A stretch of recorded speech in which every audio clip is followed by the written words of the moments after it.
Well, hello, it's us again, the people with the FeLV kitties that all have FIP. We have another that story we want to tell. It's Leroy, who was diagnosed with FIP when he was really little. Leroy came to a shelter up north in Dallas. He was merely 300 grams, which is like 0.6 pounds. And he was a bottle baby, so wonderful Kaylee's Place took him in, raised him, and eventually he was good and big enough to be neutered. Shortly after neuter surgery, he developed symptoms. He got lethargic, was very pale, wouldn't eat, and his belly started to grow. So, Mom, smart Nancy, knew what was going on. They made his blood work, and of course he was diagnosed with FIP, so they started treatment. And also on blood work, it was revealed he was FeLV positive.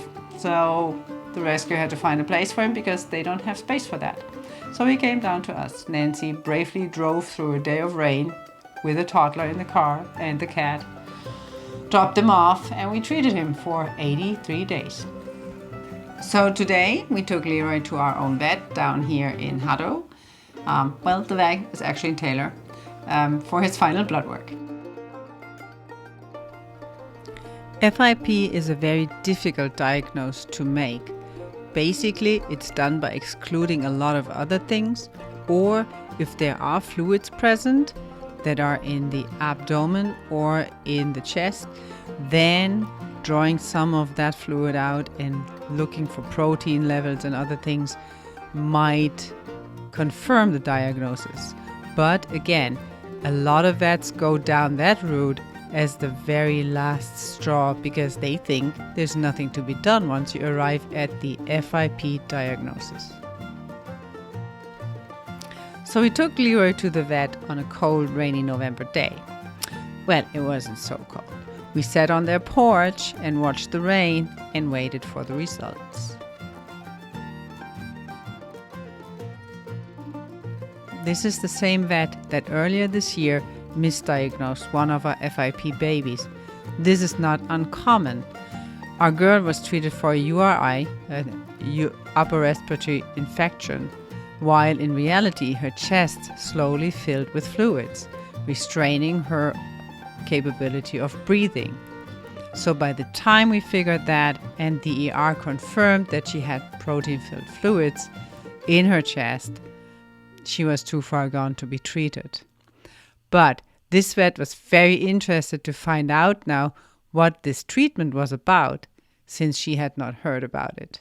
I want to show you a little bit about the blood work so that you know in the future what to look out for if your kitty might have FIP. So when you look at blood work and you're looking at FIP indicators, you want to look at the following. Of course, your red blood cell count and your white blood cell count. This, for example, is the normal range, and in FIP kittens, it's out of range. Then you also want to look at your neutrophils and your lymphocytes. And ideally, you want your lymphocytes higher than your neutrophils. In this case, we have 45 versus 42, so we're just about there. Those indicate that you are dealing with FIP if they're out of whack. There's also your TP, your total protein, which you really want below 8, and your AG, which is your albumin versus your globulin, and that should range somewhere between 0.7 and 1, ideally.